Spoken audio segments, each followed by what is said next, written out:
today I'm going to be chatting us through a sausage and rigatoni pasta recipe. So first of all, we're going to start off by using 4 sausages. I've used pork sausages here, and as you can see, if we look at the traffic light label, they are particularly high in saturated fat and fat. So we have been looking at diet-related diseases and how to achieve our current dietary advice.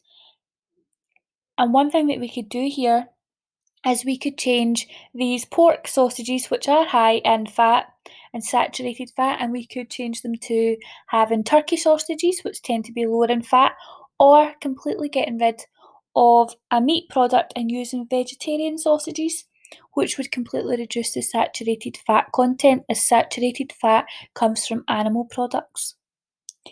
The next thing I'm going to use is half a red onion. Now, red onions tend to be a little bit sweeter than white onions,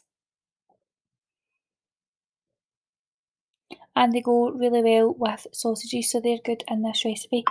I've just cut this in half, and I have cut off the pointy end and kept the root side of my onion, and this is going to help hold it all together. And as always, vegetables make our life easy for us because they've got lots of little lines, which allows our knife to follow them down. Watch your fingers when you do this and make sure you're holding using the claw or the bridge. And you're going to finely slice and dice your onion into uniform sizes so that it all cooks evenly. You could add some spinach through your pasta, which would help to increase your iron content.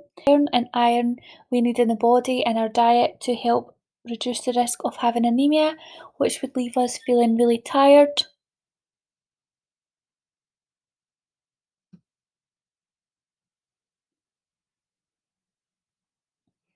I did order some spinach, but as the man substituted it for lettuce, which isn't going to go down well.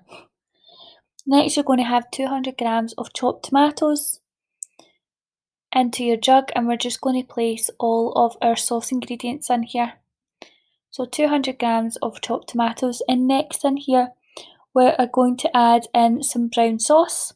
Now I've used Asda's own brand because after looking at traffic light labels, it had a lot less sugar content, so I was able to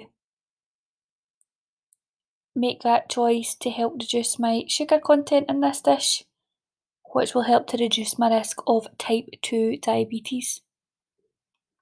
So you're going to add in 2 15ml spoons of brown sauce, which the main ingredient is usually sugar, so it's good to try and find one that has got a low sugar content. Here is just 1 15ml spoon of Worcester sauce. I love this on roasted cheese or toasting cheese, whatever we're calling it.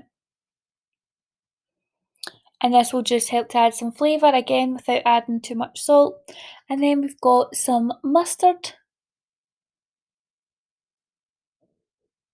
And we only need a wee 5ml spoon of this in here, which will help to give it a more tangy flavour.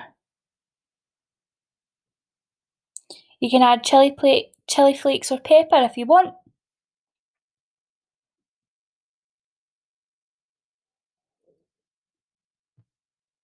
And later on we're going to add in these cannellini beans, which are classed as one of your 5 a day, as well as being really high in protein and fibre.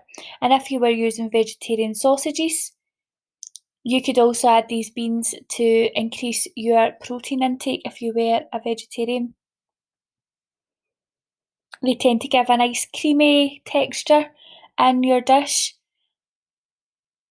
Here I have just made sure that my oil is nice and hot, and then added in my onions to fry them off until they become soft.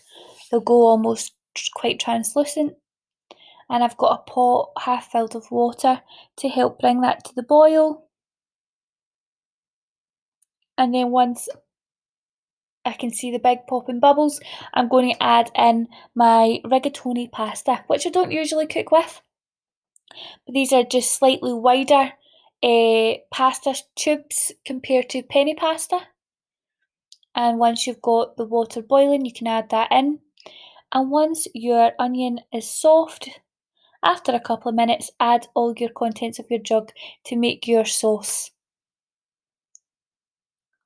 Once you're happy that this is bubbled off, you're then going to add in, that was 100 mils of water as well, and you're then going to add in your beans.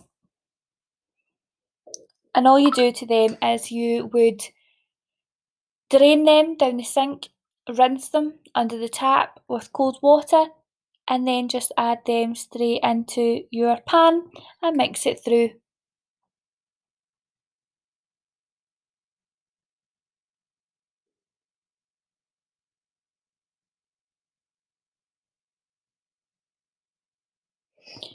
Now our sausages were put into the oven at 180 degrees for 25 minutes.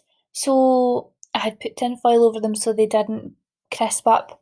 And they've been in the oven whilst our pasta and our sauce is being made. Once our sausages have had enough time, we're going to take these out of the oven and just check that they're cooked through. That is our pasta ready. So I've safely drained my pasta and added it into the sauce. Remember, we always add our pasta to the sauce, never our sauce to the pasta.